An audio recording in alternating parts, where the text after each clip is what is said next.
नगो काले नाय भारत हानि बाना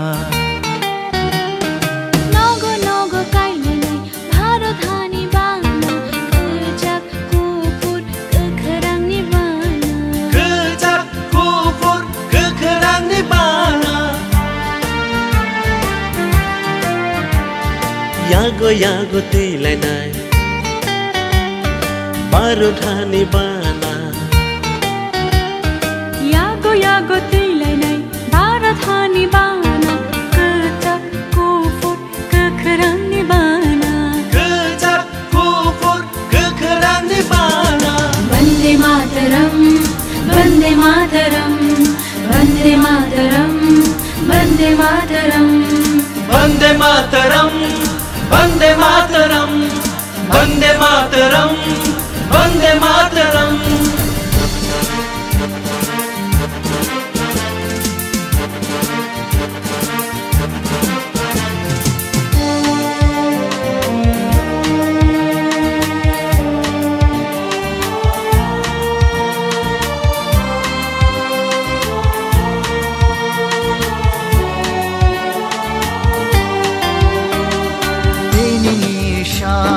Hatumanisha Barhakotor Yomanisha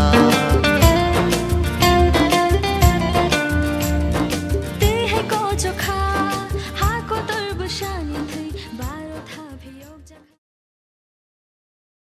जायो हे भारत भाव विधाता पंजाब सिंधु गुजरात मराठा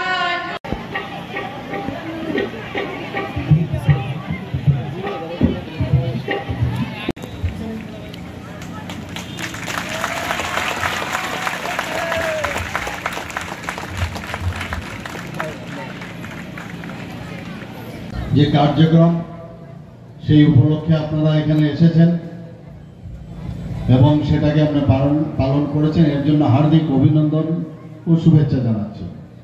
অত্যন্ত ভালো লাগছে এখানে বলা হয়েছে মুখ্যমন্ত্রী এরকম একটা জায়গায় এসেছেন, তো আমাদের কাছে সব জায়গায় একই রকম, সবাই কিন্তু কোনো না কোনো জায়গার থেকে এসছে, ছোট জায়গায় হোক বড় জায়গায় হোক, আমাদের কাছে বড় ছোট বলে কিছুই নেই। ছাত্রছাত্রী যে জায়গার যে কোনো স্কুলের ছাত্রছাত্রী হয়। এখানে ডিএম আজকে এখানে ডিএম আছেন, আরেক জায়গায় যাবেন ডিএম, কিন্তু ডিএমও একই পর। আমাদের ওয়েস্ট ডিস্ট্রিক্ট যেমন আছে বড় বড় স্কুল আছে, এখানেও এইরকম স্কুল আছে, যে আমাদের কাছে কোনো আলাদা কিছু নাই। এবং এখানে আজকে আমরা সবাই জানি যে 1947 সালে যখন 15ই আগস্ট ভারত স্বাধীন হয়, আমরা জাতীয় পতাকা উত্তোলন করি এবং ক্রমান্বয়ে সেটা চলে আসছে। কিন্তু মাননীয় প্রধানমন্ত্রীজি যখন আহ্বান করলেন 2022-এ, একটু ভাবুন যে দেশের প্রতি ভাবনা, যারা এই দেশকে স্বাধীন করতে গিয়ে বলিদান হয়েছেন বা এই দেশকে এখন অখণ্ডতা রক্ষার জন্য বা যারা এই দেশকে খণ্ড বিখণ্ড করার একটা চক্রান্ত করে মাঝে মাঝে আমরা সব দেখতে পারি, তাদের প্রতিহত করতে গিয়ে আমাদের বর্ডার সিকিউরিটি ফোর্স হোক, আসাম রাইফেলসে হোক, প্যারামিলিটারি যেই হোক, পুলিশ হোক, তারা যখন বলিদান হয় সব মিলিয়ে তাদেরকেই আমাদের প্রধানমন্ত্রীজি আহ্বান করলেন যে তাদের প্রতি শ্রদ্ধা আমাদের জানাতে হবে এবং 3 দিন ধরে অর্থাৎ 13, 14, 15 এই 3 দিন এই যে আমাদের যে ন্যাশনাল ফ্ল্যাগ সেটাকে উত্তোলন করতে হবে, জাতীয় পতাকা ত্রিরঙ্গের সেটা উত্তোলন করতে হবে। আমাদের শহর না, এই যে ত্রিরঙ্গ পতাকা আমাদের জন্য এটা শহর না, এই যে জাতীয় পতাকা উত্তোলনের জন্য কত মানুষ বলিদান হয়েছে কাজেই তাদেরকে স্মরণ করা আমাদের খুবই দরকার। ইতিহাসকে ভুললে চলবে না। আমরা স্বাধীন দেশে যারা এখন আমরা জন্মগ্রহণ করেছি, আমরা কিন্তু ভুলে যাই যে স্বাধীনতা পাওয়ার জন্য কোনো আশা না রেখে ওনাদের কি হবে, শুধু এই দেশের জন্য, এই মাতৃভূমিকে রক্ষার জন্য ওনারা বলিদান হয়েছেন, তাদেরকে আমাদের মনে রাখা উচিত। এবং সেই কাজটা 2022-এর 15 আগস্ট স্বাধীনতা দিবস উপলক্ষে আমরা শুরু করেছিলাম। বলা হয়েছে হর ঘর তিরঙ্গা, আমরা সবসময় হর ঘর তিরঙ্গা আমরা ঘরেও লাগিয়েছি, কিন্তু এর মধ্যে কিন্তু আমরা আমাদের মতো করে লাগিয়েছি। কিন্তু প্রধানমন্ত্রীজির আহ্বানে উনি কি বললেন যে প্রতিটি মানুষ সেই ফ্ল্যাগ কিনতে হবে, আমাদের ন্যাশনাল ফ্ল্যাগ কিনতে হবে, কিনে যে যার বাড়িতে ঘরে সেটা লাগাতে হবে।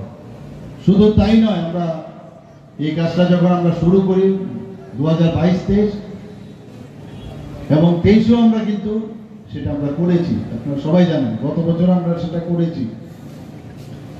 এবারে যখন নীতি আয়োগের বৈঠক দিল্লিতে হয়, সেই বৈঠকের পরের দিন মুখ্যমন্ত্রী কনক্লেভ হয় এবং উনি আমাদের স্মরণ করিয়ে দিলেন। এবং আপনারাও দেখেছেন যখন মন কি বাত অনুষ্ঠানে উনি বারবার বলেছেন